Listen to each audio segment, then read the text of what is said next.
Priya lived in a small village where old rules controlled everything. The village was beautiful with green fields and old temples, but for someone like her, it felt like a cage. She was 19 years old and had dreams bigger than what her community would allow. Her people followed very strict customs that went back hundreds of years. They believed their blood was special and pure. According to their elders, mixing with people from other communities would anger the gods and bring bad luck to everyone. The punishment for breaking this rule was terrible. Anyone who married outside their community would be thrown out forever. No one would talk to them ever again. Priya's grandmother, Devi Ma, had raised her since she was 7. Her parents died in a terrible flood during the monsoon season. She still remembered that night when the water came rushing into their house. Her grandmother saved her life by pulling her onto the roof, but they couldn't save her parents. Since that day, Devi Ma became everything to Priya. Mother, father, teacher, and friend, all rolled into one. The old woman was respected in the village. People came to her for advice about everything from sick children to crop problems. She knew all the old stories and traditions by heart. Every evening, they would sit together on their small porch. Devi Ma would tell stories about their ancestors while making tea. The stories were always the same. How their great-great-grandfather was a learned man who served the king. How their family had kept their traditions pure for 300 years. How their blood carried special blessings from the gods. Our people are different, Beta, Devi Ma would say, using the loving word for child. We have responsibilities that others don't understand. When you marry, it must be with someone who understands our ways, someone whose family has the same values as ours. Priya would nod and listen, but inside her heart, questions were growing. She was the smartest girl in their village school. Teachers said she could become a doctor or engineer if she studied hard. But she knew that wasn't what her community wanted for her. The village had only 12 families that followed their particular tradition. Everyone knew everyone else's business. The older women would watch the young girls carefully, making sure they behaved properly. They would whisper about which girl would make a good wife and which boy would be a suitable husband. Priya's best friend, Meera, got married when she was 18. The wedding was beautiful with flowers, music, and delicious food. Everyone said it was a perfect match. Priya noticed that Meera looked scared during the ceremony. She barely knew the man she was marrying. Their families had arranged everything after the wedding. Meera moved to her husband's village 2 hours away. When she came back for visits, she looked tired and sad. She had to ask permission to go anywhere. Her husband's family treated her like a servant. But when anyone asked, she would smile and say everything was wonderful. Watching Meera made Priya feel worried about her own future. She didn't want to be married to someone just because their families approved. She wanted to choose her own life, her own husband, her own dreams. The pressure started building when Priya turned 19. Suddenly, the village aunties began looking at her differently. They would comment on how tall she had grown, how her hair was so thick and beautiful. They would ask Devi Ma when she planned to start looking for a suitable boy. "The girl is getting older," they would say. "Soon all the good families will choose younger girls for their sons." Devi Ma would smile politely, but Priya could see the worry in her eyes. Finding a perfect match wasn't easy when there were so few approved families. Most of the boys in their community were either too young, already married, or living far away. The monthly community meetings became uncomfortable. For Priya, all the unmarried young people would be gathered together while the elders discussed potential matches. The boys would stand on one side, trying to look confident. The girls would stand on the other side, trying to look modest and well-behaved. Priya hated these gatherings. She felt like a cow being examined at the market. The elders would look at her and whisper among themselves. They would ask about her cooking skills, her ability to manage a household, her knowledge of religious prayers. Nobody asked about her dreams or what she wanted to do with her life. One day, Mrs. Sharma, the village's most influential woman, visited their house. She sat with Devi Ma for hours, drinking tea and talking in low voices. Priya pretended to be busy with her studies, but she was listening to every word. "The girl is beautiful and well-trained," Mrs. Sharma said. But she's also getting ideas above her station. Oh, I see her reading books that aren't suitable for girls. She asks too many questions during religious discussions. Davy Ma's voice was defensive. Priya is a good girl. She respects our traditions. I'm not saying she's bad, Mrs. Sharma continued. But you need to find her a husband quickly, before she gets too many modern ideas. There's a family in Rajasthan who has been asking about suitable girls. The boy is educated and comes from a very traditional family. That night, Priya couldn't sleep. She walked around their small courtyard, looking at the stars and thinking about her future. She knew that once she got married, her life would be decided for her. She would move to her husband's house, have children, and follow the same rules that had controlled her mother and grandmother. But was that really what she wanted? She loved her grandmother and respected their traditions, but she also wanted more. She wanted to study, to see the world beyond their village, to make her own choices. The next morning, she made a decision that would change everything. She asked Devi Ma if she could volunteer at the library in the nearby town. She said she wanted to help with the literacy program for poor children. It's good to help others, Devi Ma agreed. But remember, Beta charity begins at home. First duty is to your family and community. Priya promised to remember, but inside her heart, she felt something she had never felt before. Freedom was calling to her. She was ready to answer. She didn't know that this simple decision to volunteer at a library would lead her to meet someone who would change her life forever. Someone who would make her question everything she had been taught about love, duty, what it means to be truly happy. The stage was set for a love story that would challenge centuries of tradition and test the bonds between a grandmother and granddaughter who loved each other more than life itself. The district library in Ankleshwar was like stepping into a different world. Priya had never seen so many books in one place. The building was old, but well-maintained, with high ceilings and large windows that let in plenty of sunlight. The smell of old paper and ink filled the air, creating an atmosphere of knowledge and possibility. On her first day volunteering, Priya felt nervous. She wore her best cotton sari and arrived early, wanting to make a good impression. The head librarian, Mrs. Patel, was a kind woman in her 50s, who immediately put Priya at ease. "We need help with the literacy program," Mrs. Patel explained. "Many farmers and their families can't read or write. They need assistance filling out government forms, understanding official documents, and learning basic reading skills." Priya threw herself into the work with enthusiasm. She helped elderly farmers understand pension applications, taught young mothers how to read medicine labels, and assisted teenagers with school enrollment forms. For the first time in her life, she felt truly useful. She wasn't just following traditions or preparing for marriage. She was making a real difference in people's lives. After 3 weeks of volunteering, everything changed. It was a Tuesday morning when she first saw him. She was helping an old farmer named Kaka understand a water connection form when a young man approached their table. "Excuse me," he said politely. "I couldn't help but notice you're helping with irrigation paperwork. I'm Arjun, and I work for the State Water Department. Maybe I can help explain some of the technical terms." Priya looked up and felt her heart skip a beat. Arjun was tall with kind eyes and a gentle smile. He wore simple clothes but carried himself with quiet confidence. What impressed her most was how patiently he explained complicated water engineering concepts to the confused farmer. "The government is offering subsidies for drip irrigation," Arjun explained, drawing simple diagrams on paper. "This method uses less water but gives better crop yields. Let me show you how to apply for the program." The farmer's face lit up with understanding. "You explain things so clearly, Beta. These government papers are like puzzles to people like me." After helping the farmer, Arjun turned to Priya. "You're doing wonderful work here. I'm Arjun Sharma, by the way. I manage rural development projects for this district." "Priya," she replied, feeling suddenly shy. "I volunteer here twice a week.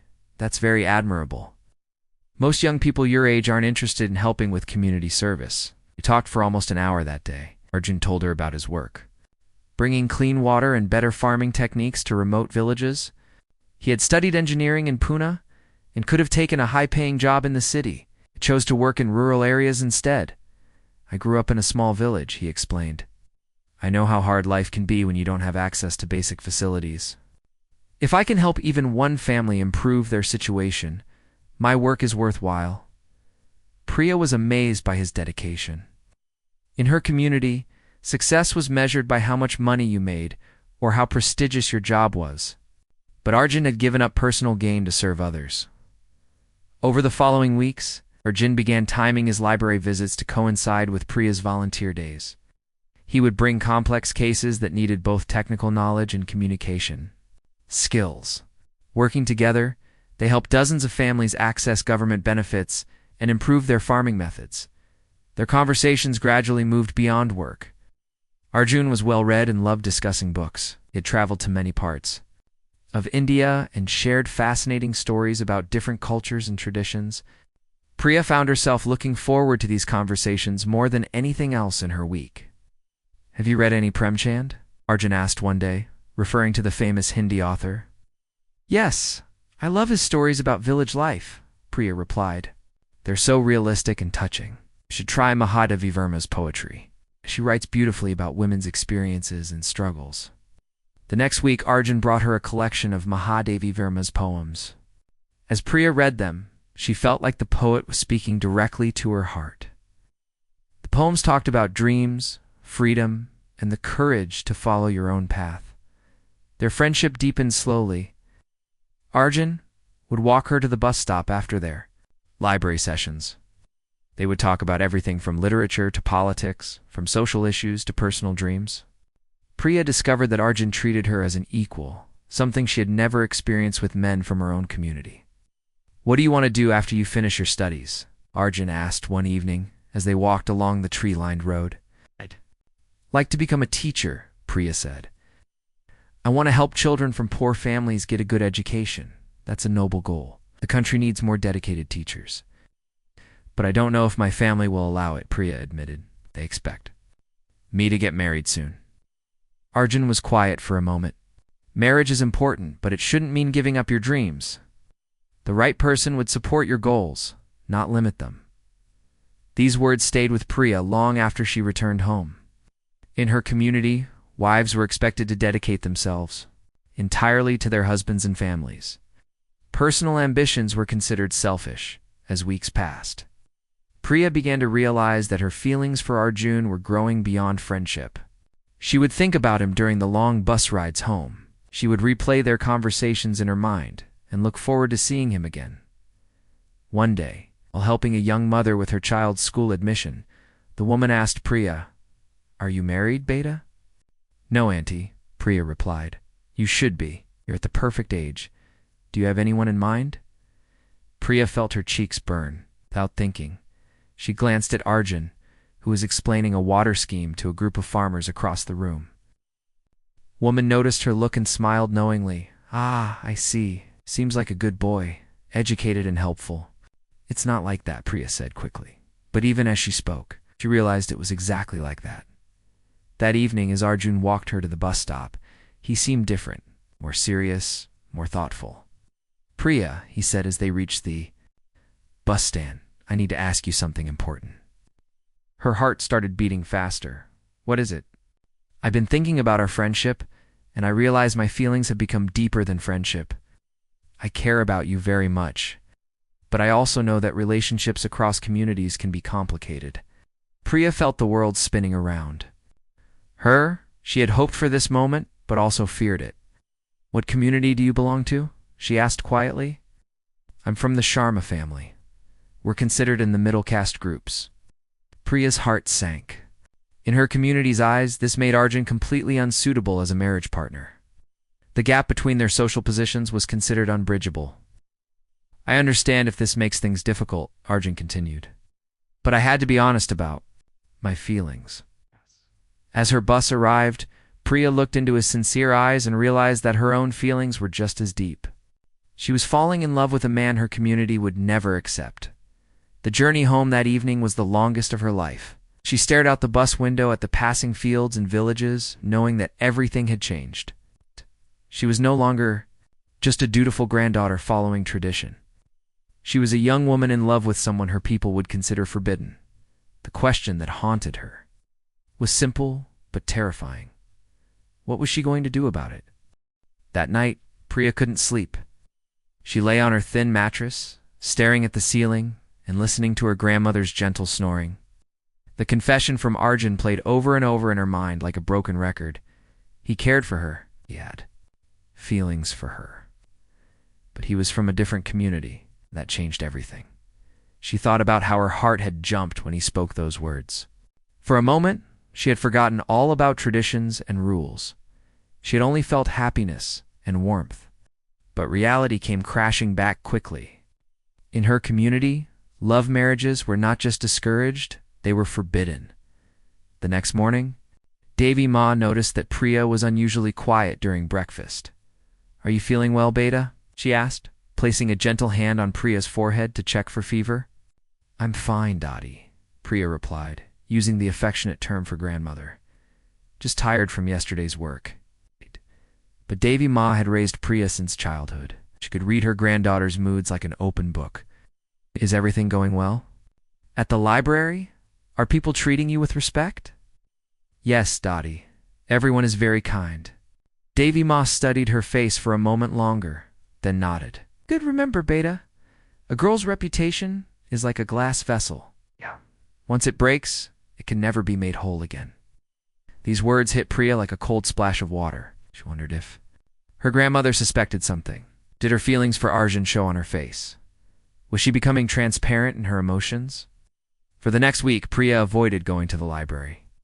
She told Devi Ma that she was feeling unwell and needed rest. But the truth was, she was scared. She didn't trust herself to see Arjun again.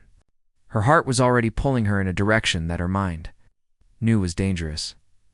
But avoiding the library didn't stop her from thinking about him. She wondered if he was disappointed by her absence. Did he think she was rejecting his feelings? The thought made her chest tight with anxiety. On the 8th day, Mrs. Patel, the head librarian, came to their village. She had never visited before, which made Devi Ma curious and excited. They served her tea and sweets in their best cups. "Priya is one of our most dedicated volunteers," Mrs. Patel told Devi Ma. "She hasn't come for over a week and we're worried. Is she ill?" "She's been feeling weak," Devi Ma replied. "But I think she's better now." Mrs. Patel turned to Priya. "The farmers have been asking for you, especially old Kaka. He says you're the only one who can help him understand his paperwork properly." Priya felt guilty. She had been so wrapped up in her own problems that she had forgotten about the people who depended on her help. "I'll come back tomorrow," she promised. That evening, Devi Ma sat with Priya on their porch. "The library work is good for you," she said. "It keeps you busy and helps others. But remember, Beta, we must be careful about the company we keep." "What do you mean, Dottie?" "Mrs. Patel mentioned that you work closely with a young man from the water department. She said he's very helpful and well-educated." Priya's heart started racing. "Yes, Arjun Ji helps with technical questions. He's very knowledgeable about government schemes." "I'm sure he is," Devi Ma said carefully. Ow! "But people talk, Beta. They notice when a young man and woman spend time together. We must be above suspicion." "We only work together to help people," Priya said, but she could hear the defensive tone in her own voice. "I know you're a good girl," Devi Ma said softly, "but sometimes good girls make mistakes when they're young. Promise me you'll be careful." "Promise, Dottie." But even as she made the promise, Priya knew it was already too late. Her heart had already made its choice, even if her mind hadn't caught up yet. The next day, Priya returned to the library with mixed emotions. She was excited to see Arjun again, but also terrified of what that excitement meant. When she walked in, he was already there, helping a young farmer with a loan application. Their eyes met across the room, and she saw relief flash across his face. He finished helping the farmer and approached her slowly. "I was worried," he said, quietly. "I thought maybe I had said something wrong." "No," Priya replied, looking down at her hands.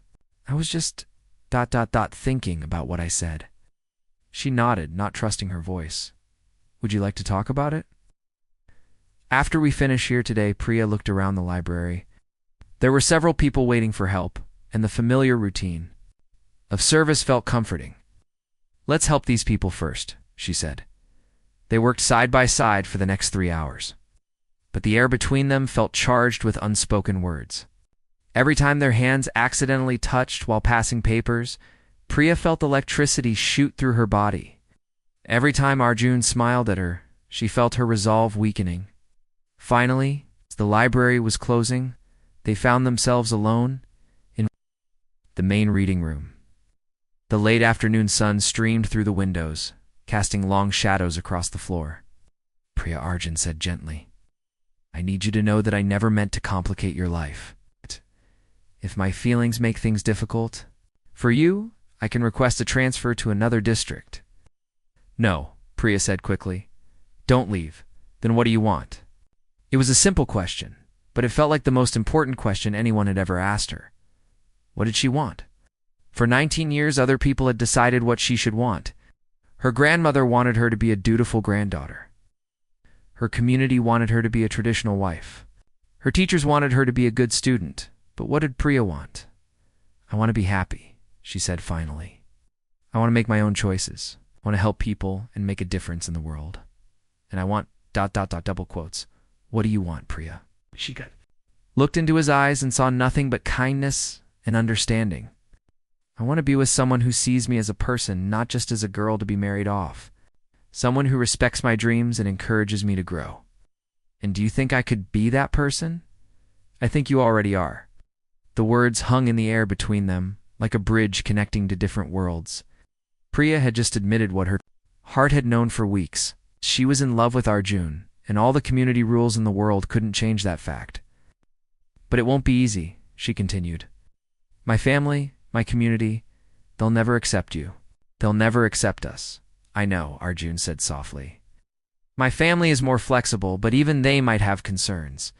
The question is, are we strong enough to face those challenges together?" Priya thought about her grandmother's words about reputation, being like a glass vessel. She thought about Mira's sad face after her arranged marriage. She thought about the life that was being planned for her, a life where her dreams and desires didn't matter. "I'm scared," she admitted. "I'm scared too," Arjun replied. "But I'm more scared of losing you than I am of facing difficulties." As they walked to the bus stop that evening, Priya felt like she was walking toward a cliff. Every step brought her closer to a decision that would change everything. She could continue down the safe path that had been laid out for her, or she could jump into the unknown with Arjun. "Can I write to you?" Arjun asked as her bus approached. "It's too dangerous. If someone finds a letter, then I'll write to Mrs. Patel. She can give you my messages when you come to the library." Priya smiled despite her fears. "You've thought of everything." "Been thinking about you constantly," he said simply. As the bus pulled away, Priya pressed her face to the window and watched Arjun grow smaller in the distance. She had crossed a line today. She had admitted her feelings and agreed to continue their relationship in secret. She was no longer just a dutiful granddaughter. She was a young woman in love, and love was about to teach her that some rules were meant to be broken. For 8 months, Priya lived a double life. On the surface, she was the same dutiful granddaughter who helped with household chores, attended community prayers, and volunteered at the library twice a week. But underneath, she was carrying a secret that grew heavier with each passing day. Her relationship with Arjun blossomed in the spaces between her normal life. They would meet at the library and work together helping villagers. Their conversations became deeper, moving from books and social issues to dreams and fears. Through Mrs. Patel, exchanged letters that Priya would read and reread until she memorized every word. In his letters, Arjun wrote about his childhood in a small village, his struggles to get an education, and his hopes for making rural India better. He told her about his family, his mother who ran a small tailoring business, his father who was a school teacher, and his younger sister who was studying to become a nurse. "My parents married for love across different subcommunities," he wrote in one letter. "It wasn't easy, but they made it work through understanding and respect. They taught me that the heart doesn't recognize artificial boundaries." Priya's letters were more cautious but equally heartfelt. She wrote about her dreams of becoming a teacher, her love for literature, and slowly, carefully, about her growing feelings for him. She had never experienced the joy of sharing her thoughts with someone who truly listened, but living with such a big secret was exhausting. Priya began losing weight, and her usually bright smile became forced. She would lie awake at night, staring at the ceiling and wondering how long she could continue this way. The pressure increased when Devi Ma started receiving visitors. The matchmaking aunties of the community began their work in earnest. Week, a different woman would come for tea and bring stories about suitable boys from approved families. Oh. There's a very nice family in Rajasthan, Mrs. Gupta announced during one such visit. The boy is 26, well-educated, and comes from a very traditional background. His father is a respected businessman. Priya served tea and snacks while the women discussed her future as if she wasn't in the room. They talked about her qualities like she was a piece of merchandise being evaluated. The girl is pretty and well-behaved, Mrs. Sharma added. But she's getting older. Soon, families will start preferring younger girls. I think Priya is at the perfect age for marriage, Devi Ma replied diplomatically. But I want to find the right family for her. That evening, Devi Ma sat with Priya and showed her a photograph. It was a formal portrait of a serious-looking man in a business suit. This is Vikram, Devi Ma said. His family has expressed interest. In meeting you, they have a good reputation and follow all our traditions properly. Priya looked at the photograph and felt nothing except a cold dread in her stomach. He looks much older than me, Dottie. He's mature and settled. That's good for a girl like you. He can guide you properly. What does he do? He helps manage his father's business. They export spices and grains. The family is well off. Priya studied the man's face. His eyes looked cold and calculating. She couldn't imagine talking to him the way she talked to Arjun. She couldn't imagine sharing her thoughts and dreams with someone who would probably see her only as a wife and future mother. The family wants to meet us next month, Devi Ma continued.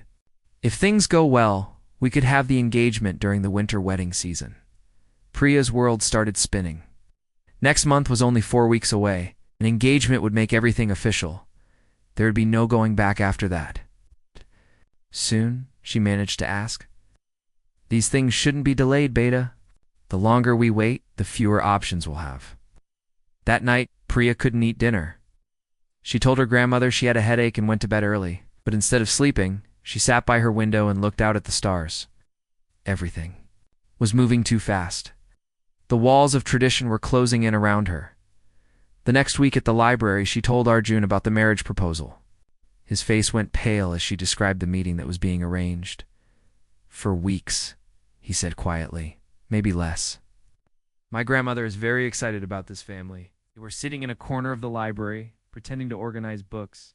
The late afternoon sun cast long shadows across the floor, and the library was nearly empty. Priya, Arjun said carefully, I need to ask you something important. What do you want to do? Was the question she had been avoiding. What did she want to do?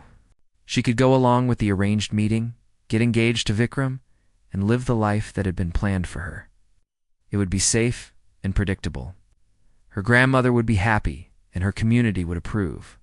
Or she could choose love. She could choose Arjun and face whatever consequences came with that choice. I don't know, she admitted. I'm scared. I'm scared too, Arjun said. But I need you to know that if you choose me, I'll spend my life making sure you never regret it.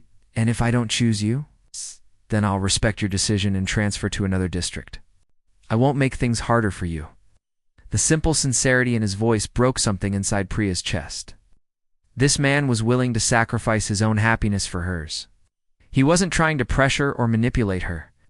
He was giving her the freedom to choose, even if it meant losing her. Can you give me some time? She asked. Of course, but Priya, whatever you decide, decide for yourself. Not for me, not for your grandmother, not for your community. What does your heart tell you? That evening, as Priya helped her grandmother prepare dinner, she watched the old woman's face carefully. Devi Ma was humming an old devotional song, looking happier than she had in months. The prospect of Priya's marriage was bringing her joy and peace. Dottie, Priya said carefully, were you happy when you got married? Devi Ma looked up from chopping vegetables. What kind of question is that, Beta? I just wondered. Did you know? Dada? Before the wedding? I met your grandfather on our engagement day. We talked for 10 minutes with both families present. Davy Ma smiled at the memory. Seemed like a good man, and he was. We had a happy life together. But did you love him? Davy Ma's knife paused in its chopping. Love comes after marriage. Beta. First comes respect, then understanding, then love. The movies and books fill young people's heads with romantic ideas, but real life is different. Ow. What if someone could have both? Love and a good marriage? That's a luxury most people can't afford. Marriage is about families coming together, not just to individuals. It's about children, traditions, and community stability. That night, Priya made a decision that surprised even herself. She went to her grandmother's room and sat beside the old woman's bed. Dottie, I need to tell you something. Davy Ma sat up, immediately alert. What is it, Beta? You look serious. I think I might want to continue my studies before getting married. Maybe I could become a teacher first. It wasn't the complete truth, but it wasn't a lie either. Priya did want to study more. She just wasn't. Telling her grandmother about the other reasons she wanted to delay marriage. Davy Ma was quiet for a long moment. Education is good, Beta, but a girl's main duty is still to her family. What if this good proposal slips away while you're studying? Then maybe it wasn't meant to be. Priya, what's really troubling you? You've been different lately, distant and worried. Priya looked into her grandmother's loving, concerned eyes and almost told her everything. Almost confessed about Arjun, about the letters, about the impossible choice she was facing. But she couldn't risk breaking the old woman's heart.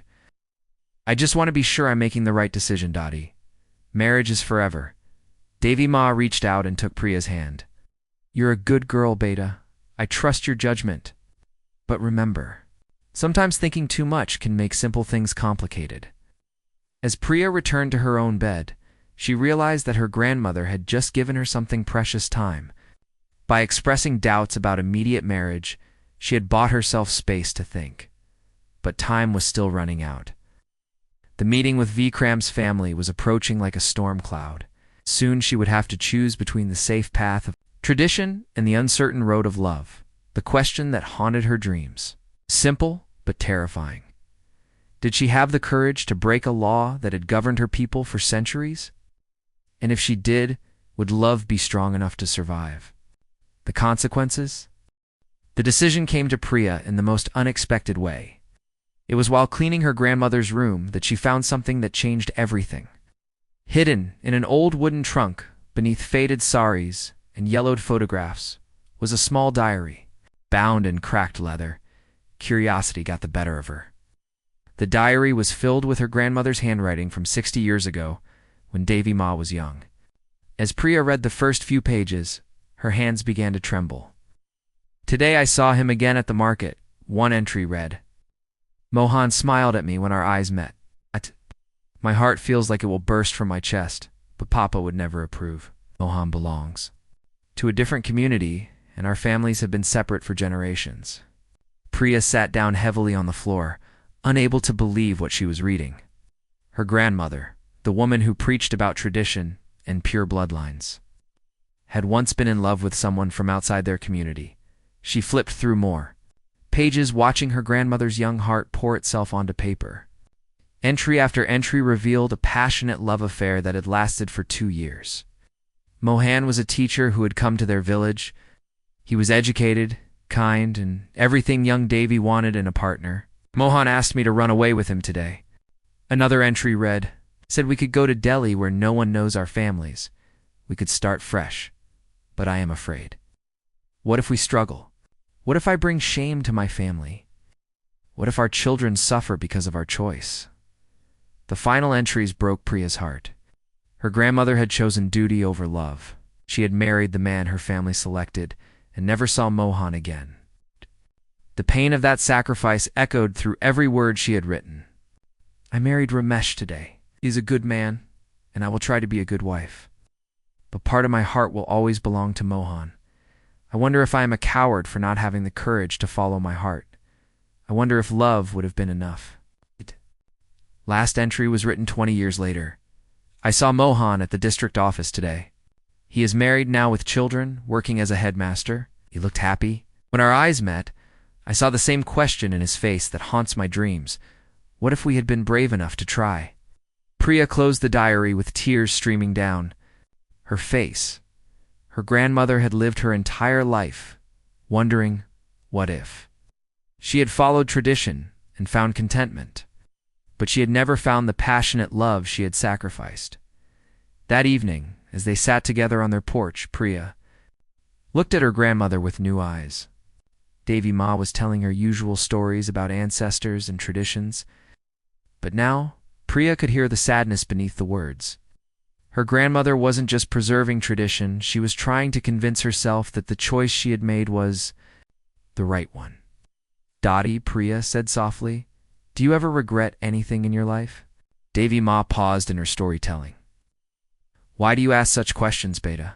Just wonder if you're truly happy with all the choices you made. The old woman was quiet for a long moment, staring out at the darkening sky. Happiness is not the only thing that matters in life, Beta. Duty, honor, family. These things matter too.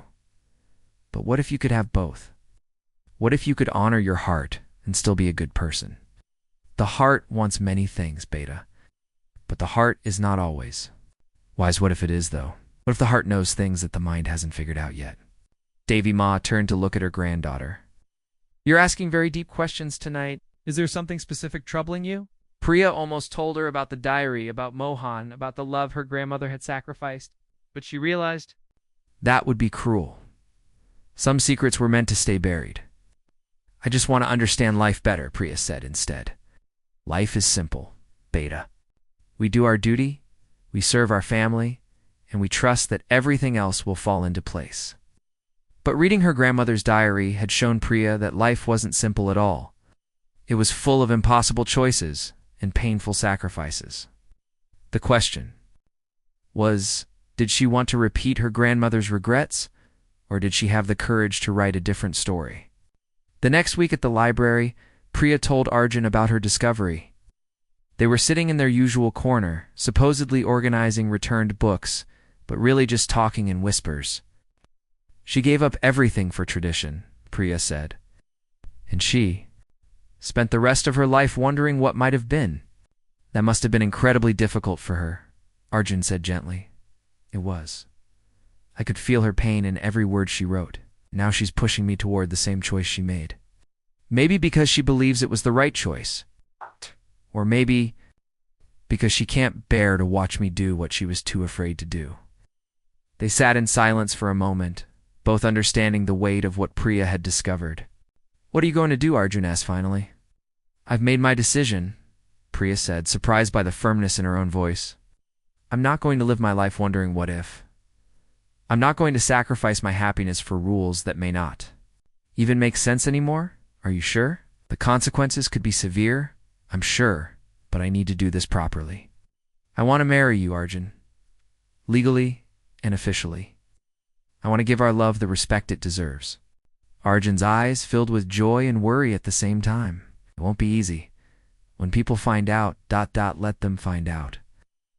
I'd rather face the storm with you than live in calm emptiness without you. They made their plans carefully, Arjun arranged. For a simple civil ceremony at the district office, his family agreed to attend and support them. Priya would tell her grandmother after the fact, hoping that love and time might eventually heal the wounds. The wedding took place on a Thursday morning in November. Priya wore her mother's gold jewelry and a red sari that had belonged to her great-grandmother. She thought it was fitting she was honoring the women who came before her while also breaking free from the chains that had bound them. The ceremony was simple but beautiful. As Priya and Arjun exchanged vows in front of the registrar, she felt a sense of completeness she had never experienced before. This was right. This was her choice. This was love. For 4 hours, she was the happiest she had ever been. Then reality crashed down around her like a house of cards in a windstorm. The news reached her village before she did. The story back to the community. By the time Priya arrived home to tell her grandmother personally, the entire village already knew about her betrayal. The scene that greeted her was worse than anything she had imagined. Her belongings were burning in a pile in their courtyard. Now the village elders were gathered around their house like vultures. Her grandmother sat on their porch looking like a woman whose world had just ended. Dottie, Priya called out, running toward the house. But Devi Ma stood up and turned her back. When she spoke, her voice was cold and formal. I have no granddaughter. The girl I raised died today when she chose to bring shame upon our family. The words hit Priya like physical blows.